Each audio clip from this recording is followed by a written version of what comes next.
Pancasila itu bukan sesuatu yang dirumuskan untuk kemudian diikuti. Pancasila itu dianggap nilai-nilai yang pada dasar sudah ada dalam masyarakat. Sekarang kan di Indonesia misalnya ada BPIP ya, Badan Pembinaan Ideologi Pancasila. Nah, tapi kan dia domainnya kan pembinaan ideologi. Nah, pembinaan itu mungkin penting karena dalam konteks kemarin ada ideologi transnasional seperti rame sempat khilafah. Demokrasi challenge yang bagus khilafah. Artinya BPIP menjadi relevan. Nah, kenapa Pancasila itu pilihan terbaik untuk bangsa Indonesia? Nah, gitu. Masih ada kelompok yang mempersalahkan dihapusnya 7 kata Piagam Jakarta. BPIP dibutuhkan perannya untuk menjelaskan. Nah, gitu. Untuk selalu pada dasarnya meyakinkan bahwa Pancasila memang pilihan yang tepat untuk kita semua Sabang sampai Merauke yang sangat diverse dan beragam ini.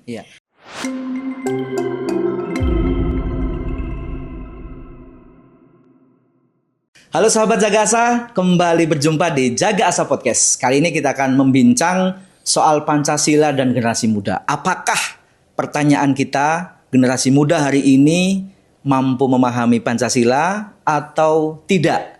Apakah keseharian anak muda sudah mengamalkan nilai-nilai Pancasila atau tidak? Atau bahkan cuek-cuek saja? Nah, untuk membincang ini, studio sudah kehadiran intelektual muslim, intelektual Nahdlatul Ulama yang beliau ini sering aktif di media sosial juga begitu ya. Selamat datang Mas Syafiq Ali. Selamat malam. Terima kasih sudah datang di Jaga Asa Podcast begitu ya. Sibuk ini keliling-keliling. Saya sering mengikuti di media sosialnya ada Mas. Ya, udah agak-agak jarang sebenarnya. Gitu ya. Di Twitter, di Facebook buat jaga pertemanan aja. Iya, betul. Biar in touch sama teman-teman. Betul. Nah, gini Mas, kita akan membincang satu topik yang boleh jadi ini biasanya dibahas di kuliah begitu ya, atau di seminar-seminar lah ya, soal Pancasila. Ada pertanyaan, kenapa Jaga Asa mengangkat topik Pancasila ya? Karena memang kita ada idealisme yang ingin kita coba suarakan begitu. Siapa sih kalau bukan kita yang menyuarakan Pancasila? Dan hari ini kan kita tahu generasi muda yang secara populasi mereka banyak sekali. Dan ini jadi tantangan nih. Generasi muda seringkali dipertanyakan nasionalismenya, dipertanyakan soal kepancasilaannya gitu kan. Indonesia atau tidak nih gitu kan. Nah, menurut Mas Syafiq, hari ini Pancasila dan pemuda kita, generasi muda, apakah generasi muda kita sudah memahami atau mengamalkan ada nilai-nilai Pancasila dalam aktivitas atau komunitas mereka? Saya kira secara umum ya generasi sekarang ya paham lah ya. Karena informasi udah terbuka. Saya kira hampir semua generasi muda itu hafal Pancasila gitu ya. Karena di sekolah-sekolah itu masih diajarkan jadi kurikulum bla bla bla gitu. Dan informasi di media sosial sekarang kan saya kira semua generasi saya kira secara umum paham.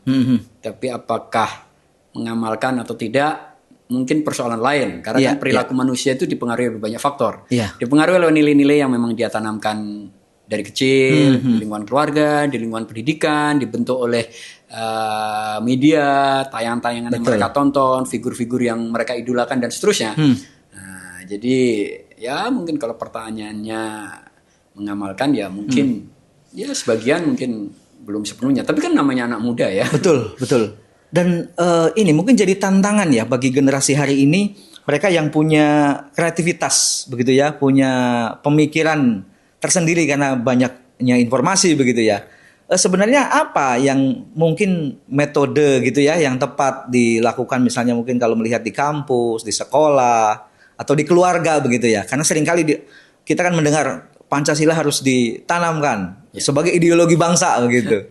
Kalau kita ngomong generasi, misalnya kita kan harus menengoknya ke generasi yang muda, atau bahkan anak remaja, atau bahkan anak-anak. Nah, namanya anak-anak atau anak remaja itu kan perilakunya cenderung pada dasarnya meniru dari yang dia lihat, meniru yang dia saksikan. Nah, jadi bukan karena dikhotbahin, bukan karena diajarkan secara lisan. Jadi anak kecil, anak remaja itu umumnya ya dia akan bertindak mengikuti apa yang sering atau lazim dia lihat di lingkungannya. Dari lingkungan yang kecil sampai lingkungan yang besar. Dari keluarga gitu ya. Kalau generasi muda itu nggak bisa melihat contoh yang bisa dia tiru, gitu, ya dia Bisa. Nah, dalam konteks ini saya kira banyak generasi muda mungkin tidak melihat keteladanan dalam konteks mengamalkan Pancasila dari generasi yang lebih tua.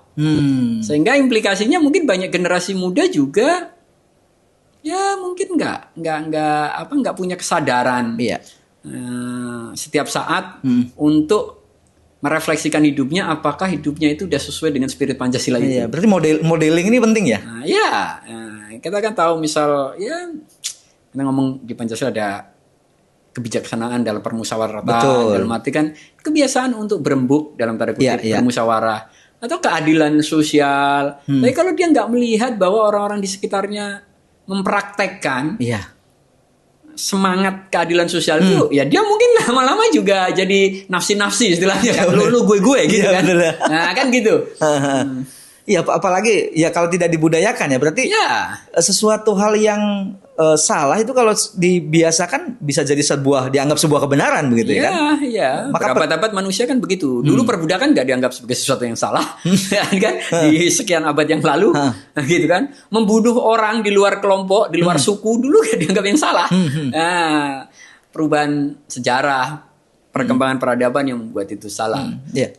Nah, kontribusi anak muda ini dalam memahami Pancasila hari ini sebenarnya apa yang bisa dilakukan dalam bentuk nyata misalnya ada?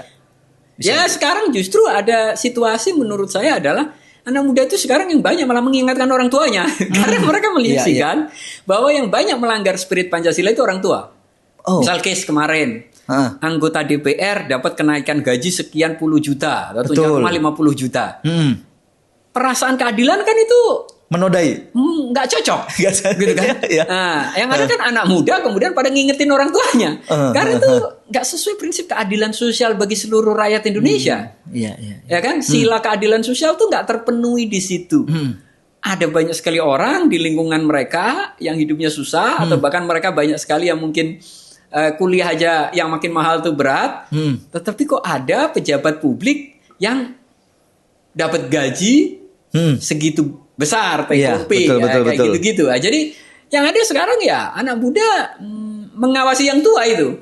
Nah, kadang-kadang yang tua ini kan merasa anak muda nggak paham Pancasila, jadi harus dididik, diomongin, diajarin, bla bla bla.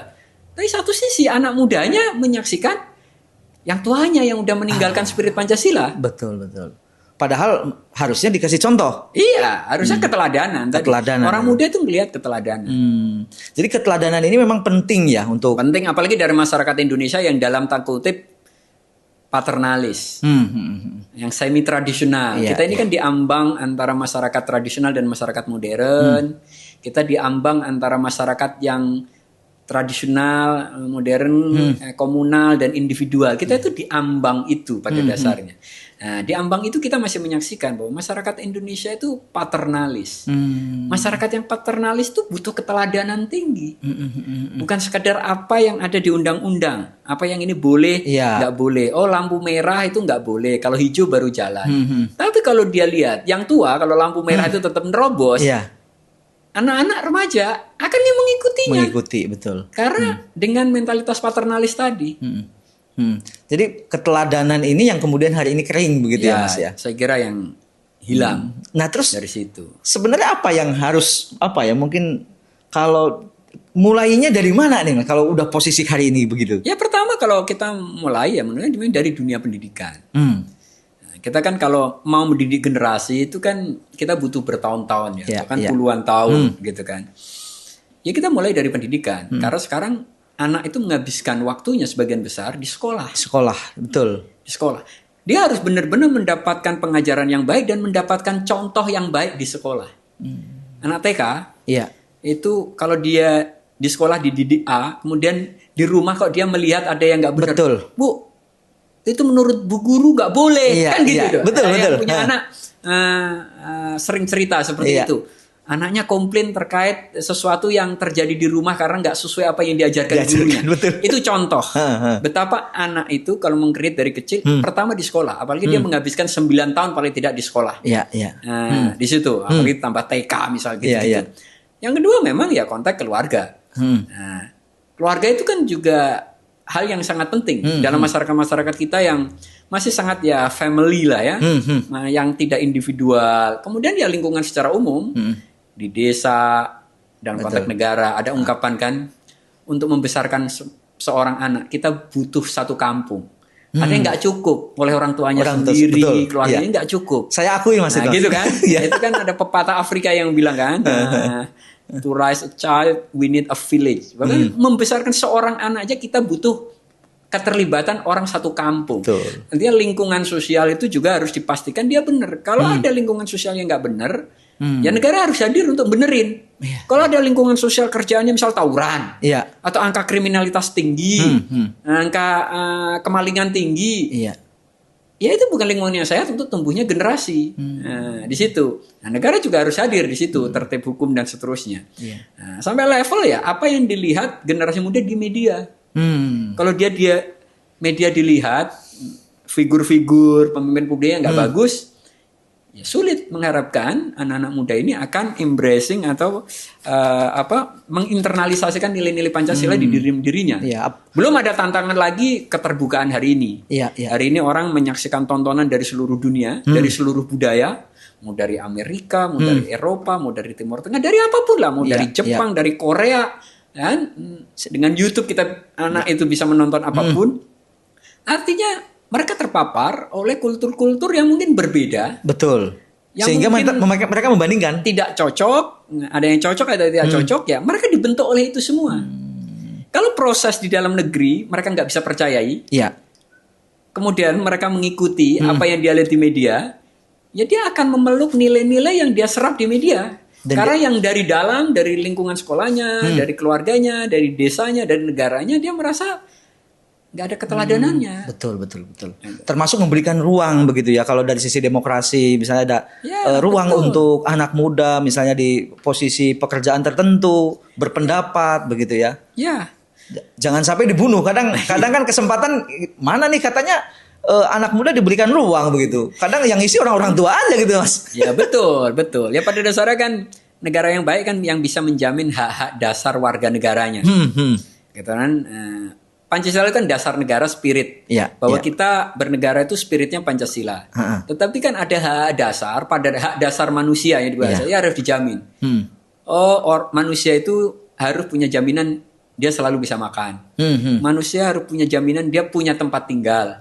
Manusia harus punya jaminan dia mendapatkan pendidikan yang layak. Sehingga dia percaya bahwa masa depannya akan baik. Nah, kalau hak-hak dasar ini jamin, baru dia bisa diajak menghidupkan spirit Pancasila yang pada dasarnya memang cita-cita. Pancasila ini kan cita-cita. Karena kan kita dulu ketika merdeka sebagai negara baru, kulturnya beda-beda. Sabang sampai Merauke. Jawa mayoritas Muslim dengan Bali mayoritas Hindu sudah berbeda. Dengan NTT, dengan Papua, dengan Sumatera, dengan beda-beda. Akhirnya kan kita berembuk. Kira-kira di antara suku-suku yang berbeda-beda ini, atau bahkan suku bangsa berbeda-beda ini, value apa yang bisa kita sepakati? Kemudian muncul itulah 5 sila itu, gampangnya kan. Ternyata masyarakatnya itu religius, akhirnya berketuhanan. Ada berketuhanan yang masih ada perdebatan Piagam Jakarta. Ya kan, jadi kayak gitu dan seterusnya. Nilai-nilai ini kan belum sepenuhnya tertanam. Artinya proses nation building sejak Indonesia merdeka itu belum sepenuhnya berhasil. Belum sepenuhnya berhasil. Kita berhasil mungkin membuat semua orang Indonesia dari Sabang sampai Merauke itu paham bahasa Indonesia. Itu yang dilakukan oleh Orde Baru Soeharto. Ya kan? Betul. Sehingga Sabang sampai Merauke bisa komunikasi semuanya dalam satu bahasa. Semangat Sumpah Pemuda itu, gitu kan. Tetapi nilai-nilai yang lain pada dasarnya tidak. Gitu kan. Nilai kerakyatan itu terutama kan harus ditanamkan di elit. Keadilan sosial itu harusnya kan justru harusnya dimiliki oleh para pengatur kebijakan. Kalau semangat persatuan, mungkin rakyat harus punya semangat persatuan. Jangan membeda-bedakan gara-gara beda agama, beda suku kita diskriminatif. Rame gitu nggak boleh orang mau bangun tempat ibadah nggak boleh gara-gara dia minoritas. Nah kalau dia nggak boleh, dia sembahyang di mana? Mau pengen dia jadi ateis. Nah kan gitu. Nah kan itu semangat yang harus dimiliki rakyat. Semangat musyawarah. Itu harus dimiliki baik elit maupun rakyat. Nah kan gitu-gitu. Nah jadi ini kan spirit yang berusaha dijadikan dasar oleh para pendiri bangsa, tetapi belum sepenuhnya disadari nempel benar melekat di kepala kita semua bangsa Indonesia karena jumlahnya juga banyak. Nah, jadi itu PR yang belum selesai. Nah, kalau PR belum selesai, udah ada banyak penyimpangan di level pemimpinnya, di level elitnya, kan pekerjaan menjadi makin berat. Betul. Nah, tapi ada satu pengakuan, Mas. Tadi kebetulan saya di jalan ketemu anak muda, begitu. Saya ngomong, paham Pancasila begitu? Ya paham. Terus kapan mulai menyadari Pancasila itu sebagai sebuah laku, sebuah amal begitu? Ternyata dia waktu kecil tidak sadar. Sadar-sadar sudah dewasa. Oh, ternyata saya membantu orang tua itu amalan dari Pancasila begitu. Nah, proses kesadaran mengamalkan Pancasila ini apakah bisa sebuah tolak ukur keberhasilan atau? Ya, sebenarnya nggak ada masalah bahwa orang apakah dia benar-benar menyadari 5 sila itu nggak masalah asal tindakannya sesuai. Karena pada dasar Pancasila ini kan disarikan dari apa yang sudah dipraktekkan oleh kita. Iya. Pada dasarnya betul. Nah, gitu. Kita sama dulu misal Bung Karno pada dasarnya menganggap Pancasila itu bukan sesuatu yang dirumuskan untuk kemudian diikuti. Pancasila itu dianggap nilai-nilai yang pada dasar sudah ada dalam masyarakat. Ketika orang udah menjadi religius berarti dia udah berketuhanan. Yang Maha Esa, betul. Kan gitu kan? Betul. Bukan karena kita itu sila pertama ketuhanan berarti kita harus tiba-tiba religius. Kita beragama gitu. Sebenarnya dari dulu masyarakatnya udah religius dalam berbagai bentuk. Betul. Nah, gitu kan? Gitu loh. Jadi pada dasarnya kan Pancasila itu sebuah rumusan yang disarikan dari praktek hidup masyarakat yang hidup di Nusantara Sabang sampai Merauke ini. Jadi ketika walaupun dia nggak benar-benar hafal 5 sila, tapi kalau dia udah mempraktekkan itu ya pada dasarnya udah benar. Tidak ada masalah begitu ya. Karena memang dia artinya udah mewarisi nilai-nilai yang sudah ada dari zaman dulu bahkan sebelum Indonesia merdeka.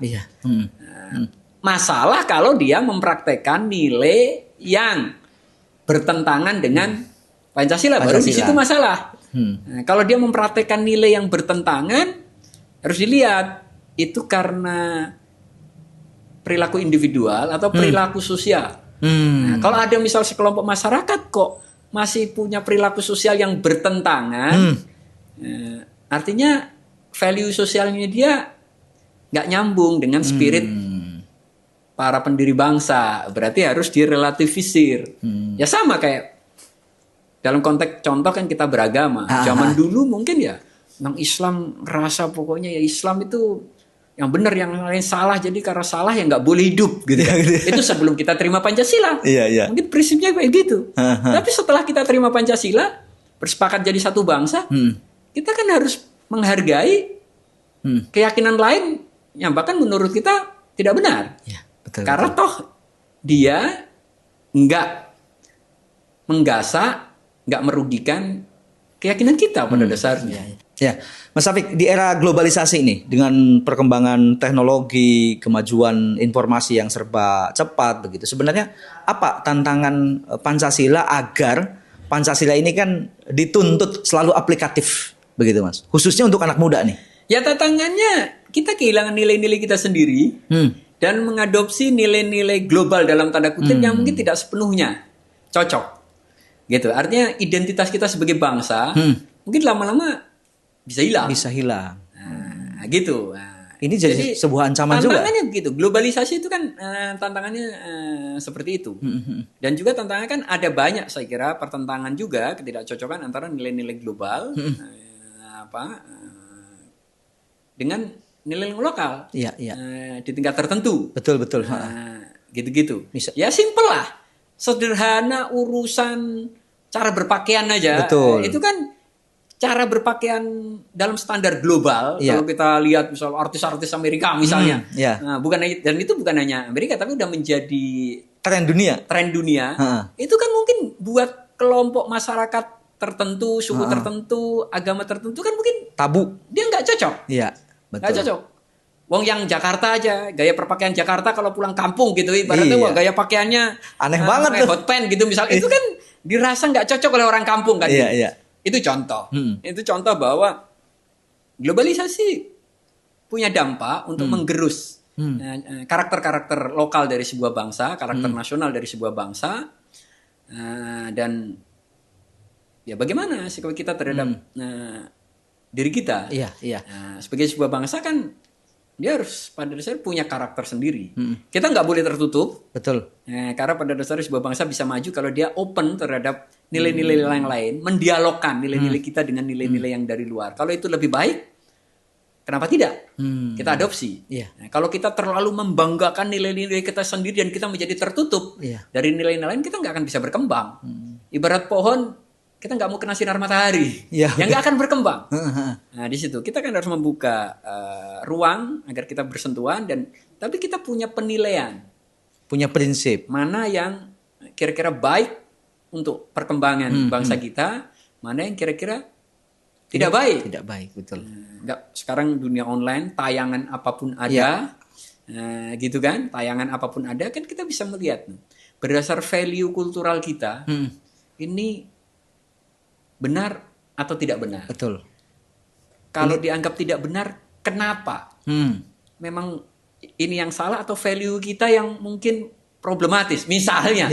Nah kita kan harus begitu. Ya tantangannya besar sekali dengan globalisasi, dengan era internet yang terbuka.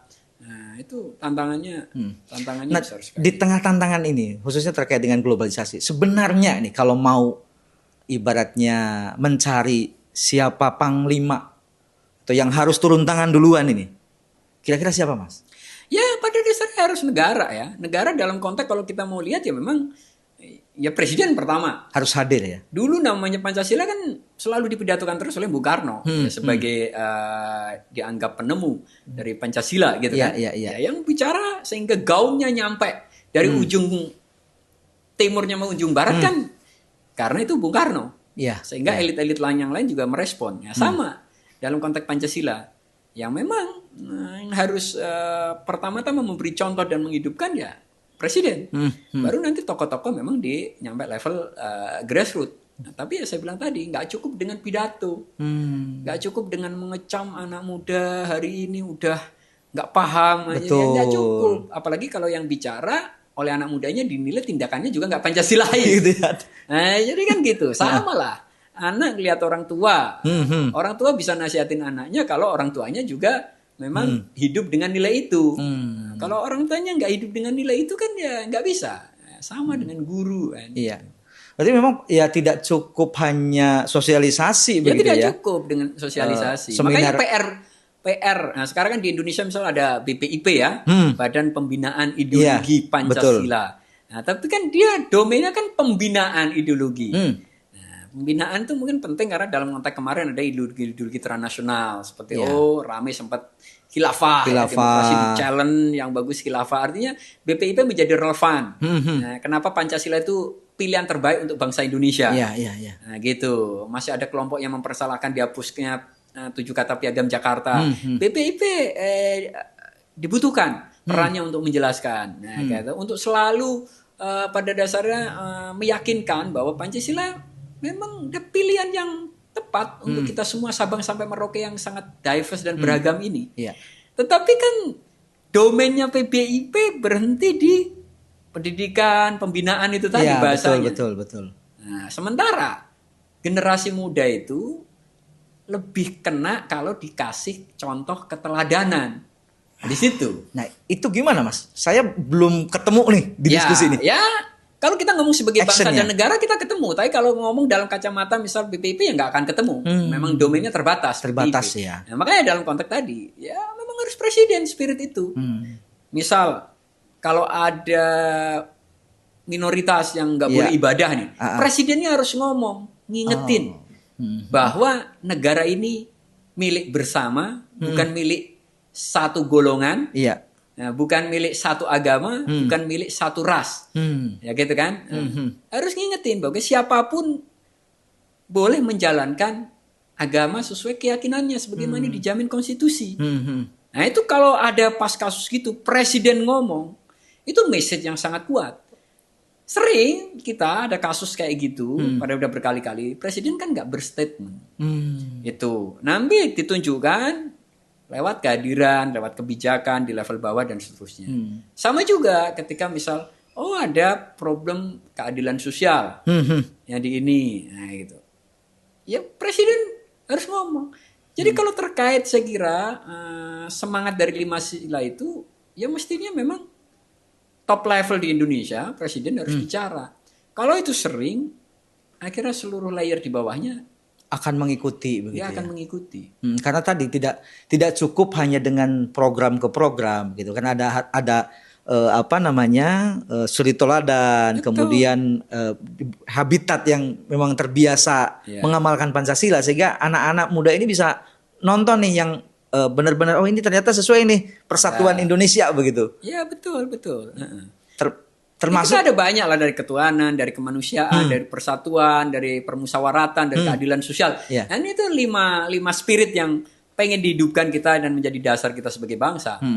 Dan ya kalau kita merasa itu belum sepenuhnya disadari oleh warga kita, ya tugas para elit untuk menggaungkan itu. Nah, kalau boleh tanya nih Mas, secara pribadi menurut Mas Syafiq, sebenarnya masyarakat kita ada nggak yang dikhawatirkan dengan amalan yang sudah terjalin selama ini? Ada nggak misalnya ini menyimpang dari Pancasila nanti akan merusak negara ini, ada nggak? Ya kalau konteksnya saya kira terkait Pancasila, saya kira hari ini mungkin relatif tidak ya. Aman ya. Terkait persatuan saya kira ideologi yang digaungkan misal sebagai alternatif ya khilafah saya kira sekarang udah nggak menguat. Orang udah tahu bahwa khilafah tidak relevan, tidak cocok untuk Indonesia karena itu pada dasarnya juga bentuk lain dari kerajaan atau kesultanan gitu kan. Di situ jadi nggak ada yang mengancam persatuan dalam tanda kutip. Ya, saya kira nggak ada di Indonesia orang yang pada dasarnya mengkampanyekan untuk perpecahan. Kita tapi masih menghadapi beberapa persoalan misal di Papua. Ya, tapi memang ada problem-problem yang nggak bisa kita pecahkan sejak Papua bergabung dengan Indonesia. Di situ yang nggak bisa dipecahkan. Jadi kita terkait kemanusiaan, ya mungkin kita masih menemukan di masyarakat ada orang-orang yang kayak tidak menghargai kemanusiaan. Tapi biasanya kan kalau itu pasti dikecam oleh publik. Ini yang ada repotnya adalah aparat negara yang kadang juga nggak menyadari kemanusiaan yang adil dan beradab itu. Karena banyak juga aparat negara yang melakukan tindakan yang berlebihan, yang ya nggak levelnya nggak beradab, sampai membuat warga itu marah. Betul. Justru kan sila kedua kemanusiaan yang adil beradab itu justru mungkin harus ditanamkan di seluruh aparat kita, terutama misal aparat-aparat yang pegang senjata, polisi atau TNI. Itu penting banget bahwa kita hidup pasal keduanya kemanusiaan yang adil dan beradab. Baru persatuan Indonesia, gitu loh. Kerakyatan yang dipimpin oleh hikmat kebijaksanaan beri musyawarah, nggak pakai otot dalam tanda kutip, tentang lebih kuat. Kemudian ini persoalan tuh dirembuk, nyampe keadilan sosial. Keadilan sosial harusnya kan dipahami oleh dari Bappenas, Menteri Keuangan, Menteri Sosial, yang macam-macam. Betul. Nah kan gitu kan. Nah ini yang justru PR. Dalam konteks kita mengejawantahkan Pancasila, ada PR di tantangan bagaimana ini menginternalisasi di masyarakat, tapi juga ada PR bagaimana ini menginternalisasi di kalangan para pejabat dan aparat negara. Nah kalau kondisi misalnya seperti tadi ada kurangnya suri tauladan begitu. Menurut Mas Syafiq apa yang bisa dilakukan oleh anak muda nih? Di tengah minimnya tadi teladan misalnya. Ya anak muda sekarang harus mengingatkan dan mulai mereka mendukung atau menaikkan orang-orang yang mereka anggap sebagai figur yang bisa dicontoh. Kita harus cari role model atau bahkan orang-orang muda yang bisa jadi role model. Menjadi role model kan. Jadi kalau orang tua nggak ada yang bisa dijadikan role model, ya saatnya anak muda yang membangun role modelnya sendiri. Role model dan harus berani speak up begitu ya. Iya, betul. Dengan kanal-kanal media sosial begitu bisa jadi gitu kan, atau aspirasi yang kanal biasa mengaspirasikan ke tingkat pemerintahan di desa, kelurahan begitu.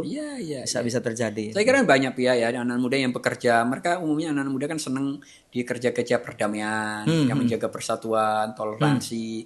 Ada kelompok-kelompok anak muda yang punya komunitas lintas agama, dialog, itu kan udah banyak. Artinya mereka berusaha menjaga persatuan, artinya menghidupkan sila ketiga.